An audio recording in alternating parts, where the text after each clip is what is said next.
Assalamualaikum warahmatullahi wabarakatuh. Apa kabar teman-teman? Semoga tetap dalam keadaan sehat walafiat.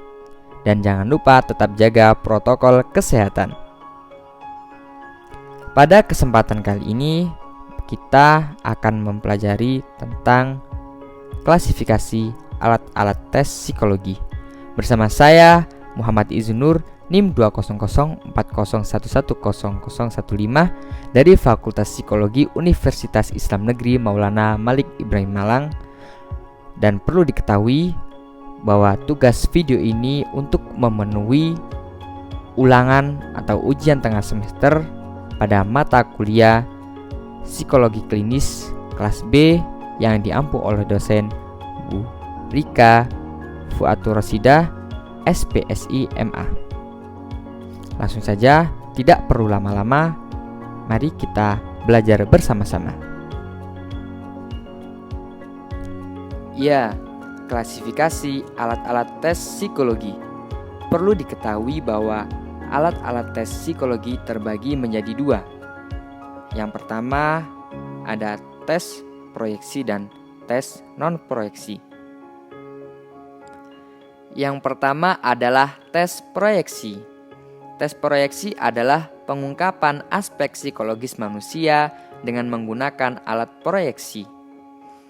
Tes ini berdasar pada eksternalisasi aspek-aspek psikis, terutama aspek-aspek ketidaksadaran ke dalam suatu stimuli atau rangsang yang kurang, atau tidak berstruktur yang sifatnya ambigius, agar dapat memancing berbagai alternatif jawaban tanpa dibatasi oleh apapun. Tes proyeksi memberikan stimuli yang artinya tidak segera jelas, yaitu beberapa hal yang berarti dia mendorong pasien untuk memproyeksikan kebutuhannya sendiri ke dalam situasi tes. Tes proyeksi kemungkinan tidak mempunyai jawaban benar atau salah. Orang yang diuji harus memberikan arti terhadap stimulus sesuai dengan kebutuhan dalamnya, kemampuan, dan pertahanannya. Oleh karena itu, tes proyeksi menuntut kesimpulan yang luas atau kualitatif, tentu subjektif. Kecenderungan untuk subjektif ini dapat diatasi dengan pengetahuan pengalaman yang besar terhadap tes.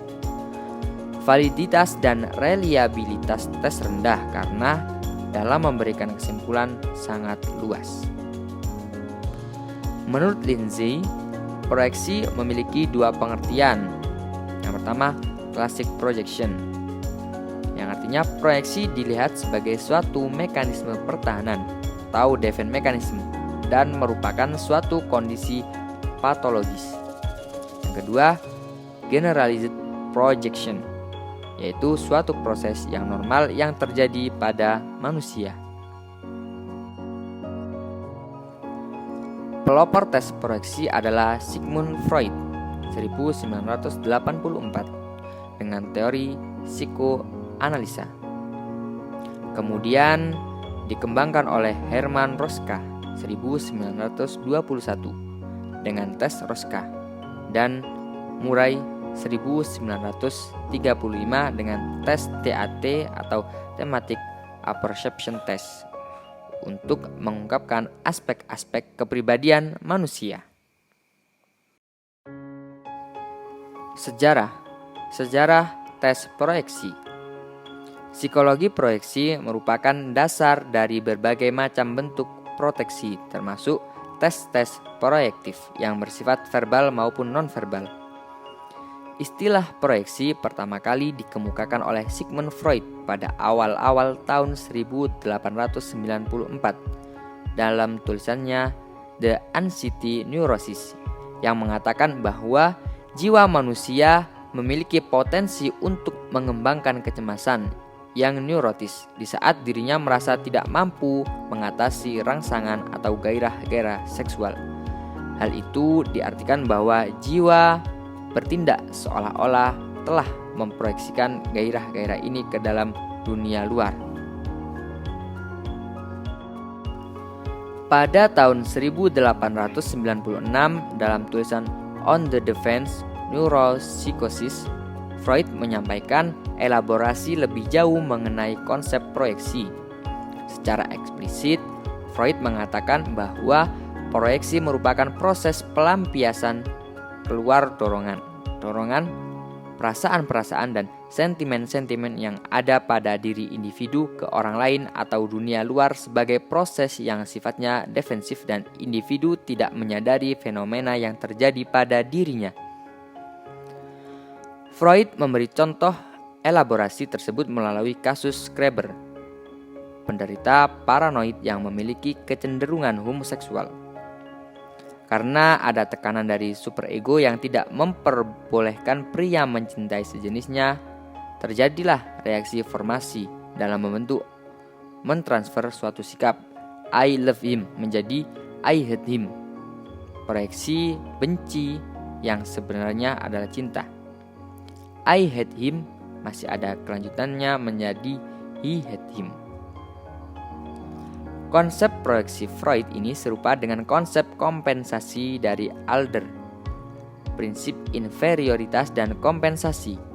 Sejak lahir, manusia memiliki kelemahan, namun manusia tidak putus asa dengan cara melakukan kompensasi untuk menutupi kelemahan-kelemahannya. Klasifikasi tes proyeksi menurut L.K. Frank 1880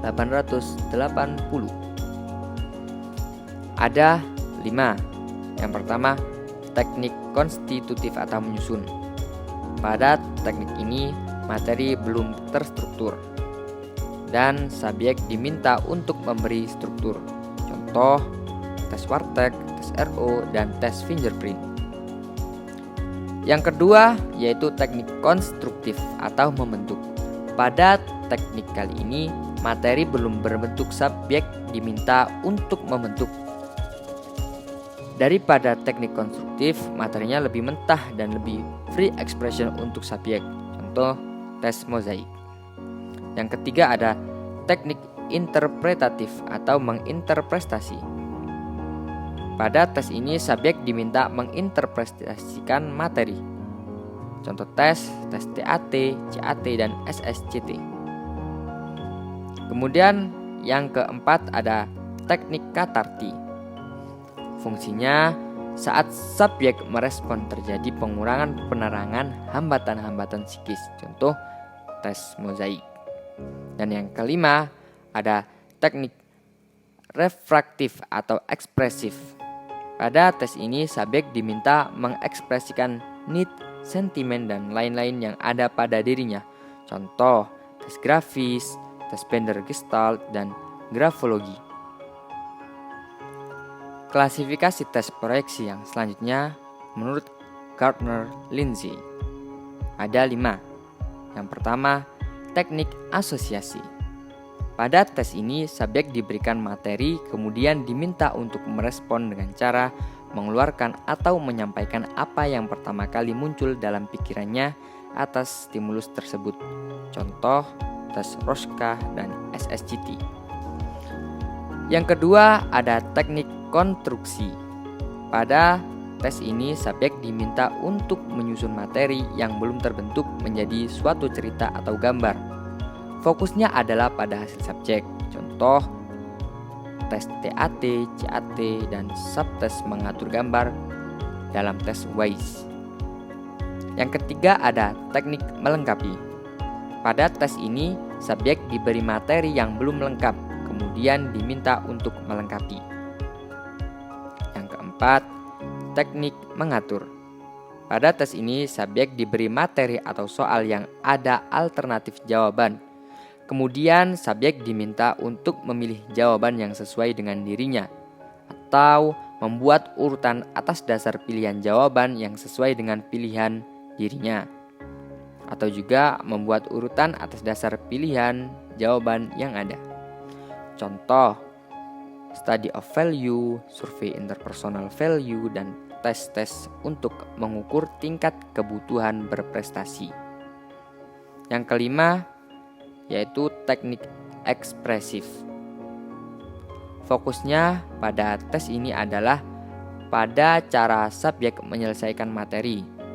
Hampir mirip dengan teknik konstruksi, tapi materi yang harus dibentuk sifatnya lebih mentah. Contoh fingerprinting test, project terapi, dan achievement motivation training atau AMT. Macam-macam tes proyeksi. Macam-macam tes proyeksi dapat diklasifikasikan sebagai berikut. A. Associative techniques. Subjek menjawab stimulus dengan perkataan, image, atau ide-ide yang pertama kali muncul. Contoh, Rosca include word association. B. Construction procedure. Pada tes ini, subjek mengkonstruk atau membuat suatu produk cerita dan dari cerita itulah keadaan psikologis klien diungkap. Contoh, TAT dan MAPS atau Make a Picture Story. Yang C, ada completion task, yaitu melengkapi kalimat atau cerita yang sudah ada dan disediakan sebelumnya. Contoh, SSCT Rosenweg Picture Frustration Study. Yang keempat atau D, ada choice or ordering device, yaitu mengatur kembali gambar dan mencatat referensi atau semacamnya. Contoh, Sondy test, Tompkins-Horn picture arrangement test. Dan yang terakhir ada expressive method, yaitu cara atau metode. Macam-macam tes proyeksi. Macam-macam tes proyeksi dapat diklasifikasikan sebagai berikut. A. Associative techniques. Subjek menjawab stimulus dengan perkataan, image, atau ide-ide yang pertama kali muncul. Contoh, Rosca include word association. B. Construction procedure. Pada tes ini, subjek mengkonstruk atau membuat suatu produk cerita dan dari cerita itulah keadaan psikologis klien diungkap. Contoh, TAT dan MAPS atau Make a Picture Story. Yang C, ada completion task, yaitu melengkapi kalimat atau cerita yang sudah ada dan disediakan sebelumnya. Contoh, SSCT Rosenweg Picture Frustration Study. Yang keempat atau D, ada choice or ordering device, yaitu mengatur kembali gambar dan mencatat referensi atau semacamnya. Contoh, Sondy test, Tompkins-Horn picture arrangement test. Dan yang terakhir ada expressive method, yaitu cara atau metode dalam menyelesaikan sesuatu dievaluasi kembali. Contoh, tes BAUM, BAUM, HTP, dan DAP. Teknik-teknik dalam penyajian tes proyeksi ada bermacam-macam cara. Yang pertama, stimulus tidak berstruktur atau stimulus yang diberikan tidak berstruktur seperti tes intelijensi. Yang kedua, proses proyeksi. Pengungkapan keadaan psikologi klien dengan memproyeksikannya dalam bentuk reaksi terhadap tes yang disajikan. Yang ketiga, administrasi longgar. Administrasi tes proyeksi biasanya tidak ada aturan baku, tergantung dengan kebutuhan klien dengan catatan tidak mempengaruhi hasil tes. Yang keempat, testi oriented. Tes ini berorientasi pada testi. Yang kelima, unsur subjektivitas dalam interpretasi. Dalam menginterpretasikan tes ini, unsur subjektivitas psikolog sangat berpengaruh. Dan yang keenam, menyentuh bawah sadar, yang artinya tes proyeksi membantu mengungkapkan keadaan bawah sadar manusia. Fungsi tes proyeksi. Tes proyeksi berfungsi untuk mengungkap keadaan psikologi bawah sadar manusia yang selama ini direpres ke alam bawah sadar. Melalui tes proyeksi ini diharapkan dinamika psikologis itu dapat dikeluarkan melalui alat bantu tes-tes proyeksi. Sebagai sebuah tes proyeksi mempunyai kelebihan dan kekurangan jika dibandingkan dengan tes-tes psikologi yang lain. Selanjutnya, tes non-proyeksi. Pengertian tes non-proyeksi. Tes non-proyeksi adalah tes kepribadian yang disusun untuk tidak mempertimbangkan adanya proyeksi. Tes non-proyeksi merupakan jenis tes untuk mengukur kepribadian seseorang dengan item tes yang bersifat pilihan dan cenderung memaksa. Jadi jelas berbeda dengan tes proyeksi yang bentuk soalnya memiliki makna ambigu dan jawaban peserta tes merupakan proyeksi langsung dari kepribadiannya. Tes proyeksi juga dikenal sebagai tes inventory. Tes non-proyeksi juga dikenal sebagai tes inventory yang menggunakan kertas dan pena sebagai media utamanya. Seperti tes-tes yang lain, tes inventory merupakan salah satu alat ukur dari sampel kepribadian seseorang. Jadi, bukan untuk mengungkap kepribadian seseorang secara keseluruhan. Tes inventory berbentuk pertanyaan dan peserta tes harus menjawab pertanyaan-pertanyaan yang ada dan mengarah kepada skala tersebut. Beberapa jenis tes non-proyeksi. Ada MMPI, ada CPI, ada IPPS, ada RMIB, ada tes PAPI, ada tes 16PF, dan ada tes Kraepelin atau Pauli. Oke, mari kita bahas satu persatu. Yang pertama yaitu tes MMPI atau Minnesota Multiphasic Personality Inventory. Tes MMPI pertama kali dibuat pada tahun 1937 oleh seorang ahli psikologi klinis bernama Stark R. Hathaway dan seorang neuropsikiatri bernama J. Kemley pada University of Minnesota. Tujuan dari pembuatan tes ini adalah untuk memudahkan para ahli di bidang kesehatan mental dalam melakukan diagnosis berbagai gangguan mental. Tidak hanya untuk kebutuhan dalam dunia psikologi ini saja, tes ini juga sering digunakan untuk kepentingan lain. Sebagai contoh, tes MMPI juga digunakan pada berbagai kasus hukum, seperti pada kasus kriminal untuk menilai pembelaan dari tersangka, atau dalam kasus perebutan hak asuh anak menilai karakter dari kedua orang tua. Tes ini terdiri dari 567 pertanyaan tentang sikap, reaksi emosional, gejala fisik dan psikologis, kemudian pengalaman masa lalu. Pada tes ini subjek hanya menjawab dengan benar atau salah. Yang kedua ada tes CPI atau California Psychological Inventory.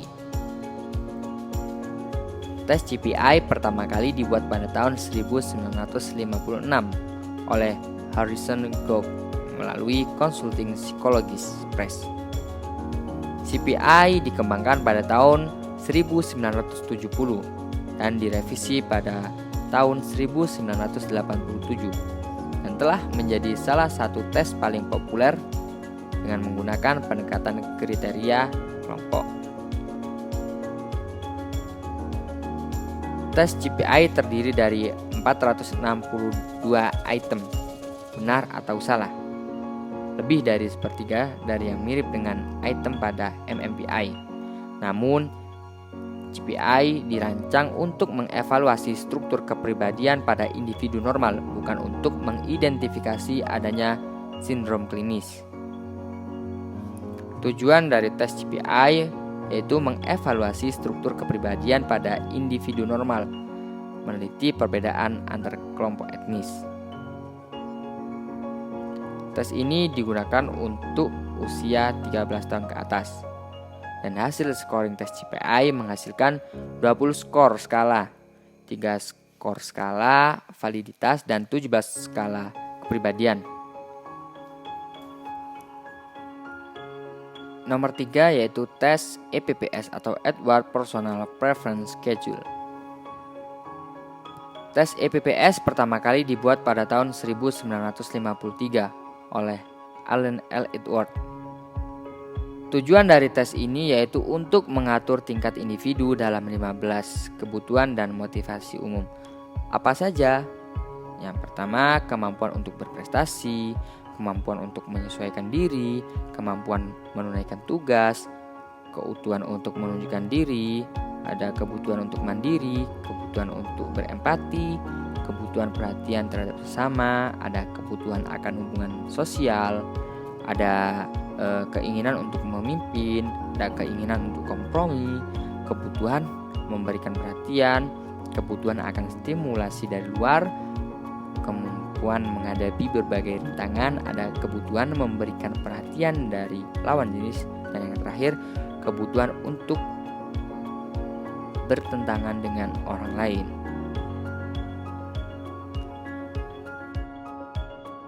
Selanjutnya yaitu tes RMIB, Rothwell Miller Interest Blank. Tes RMIB pertama kali dibuat pada tahun 1947 oleh Rothwell dan Miller. Fungsi tes ini adalah mengukur minat seseorang berdasarkan sikap terhadap pekerjaan tertentu. Dalam tes ini terdapat beberapa jenis pekerjaan untuk laki-laki dan perempuan. Pada tes ini, tugas testi adalah mengurutkan jenis pekerjaan dari 1 paling disukai sampai 12 paling tidak disukai. Setelah selesai, testi diminta menuliskan 3 pekerjaan yang diminati tanpa harus ada di formulir RMIB. Selanjutnya yaitu tes PAPI atau Personality and Preference Inventory. Tes PAPI pertama kali dibuat pada tahun 1960 oleh Dr. Max Martin Kostick. Tujuan tes ini yaitu untuk mengukur aspek-aspek psikologis dan untuk mengevaluasi perilaku dan gaya kerja individu di tempat kerja. Tes PAPI tersedia dalam 2 versi. Yang pertama, versi Sativ atau PAPI 1, PAPI I yang menampilkan 90 item dalam format forced choice. Yang kedua, normatif atau PAPI N menampilkan 126 item pernyataan tunggal di mana terdapat 7 skala penilaian di setiap pernyataan. Ya, selanjutnya tes 16PF atau Personality Factor 16 Test. Tes ini pertama kali dibuat pada tahun 1972 oleh Raymond B. Cattell. Tujuan dari pembuatan tes ini adalah untuk mengukur kemampuan mental dan juga guna menghasilkan penelitian yang lebih cermat berdasarkan kepada aspek kepribadian yang normal. Personality Factor 16 dirancang untuk usia 16 tahun ke atas dan menghasilkan skor dengan ciri-ciri keberanian, sosial, dominasi, kewaspadaan, stabilitas emosional, dan kesadaran peraturan. Yang terakhir yaitu tes Kraepelin atau Pauli. Tes Kraepelin atau Pauli pertama kali dibuat pada tahun 1983 oleh Dr. Richard Pauli bersama dengan Dr. Wilhelm Arnold dan Profesor Dr. Van His. Tes Kraepelin merupakan tes yang sering digunakan dalam rekrutmen karyawan. Bagi Anda yang pernah mengikuti tes kerja, tentunya Anda pernah melakukannya, di mana Anda disuguhi lembaran kertas yang penuh berisi angka-angka, dan Anda diminta menjumlahkan angka di atas atau di bawahnya yang berdekatan dalam satu kolom dan menulis hasilnya di antara angka-angka tersebut. Metode yang digunakan dalam tes ini yaitu dengan cara mengerjakan penghitungan sederhana. Fungsi tes Kraepelin untuk mempresentasikan 4 faktor yaitu 1. Faktor kecepatan bisa mengidentifikasi tempo kerja. Yang kedua, faktor ketelitian bisa mengidentifikasikan konsentrasi kerja. Yang ketiga, faktor keajegan bisa mengidentifikasikan stabilitas kerja. Dan yang keempat, faktor pertahanan bisa mengidentifikasikan daya tahan terhadap tekanan. Jadi itulah beberapa jenis tes non-proyeksi. Oke, terima kasih teman-teman sudah menonton dan menyimak video kali ini. Semoga apa yang kita pelajari pada video ini bisa bermanfaat. Amin Allahumma amin. Dari saya, kurang lebihnya mohon maaf apabila ada salah kata. Wallahul muwaffiq ila aqwamit thoriq. Wassalamualaikum warahmatullahi wabarakatuh. See you next time.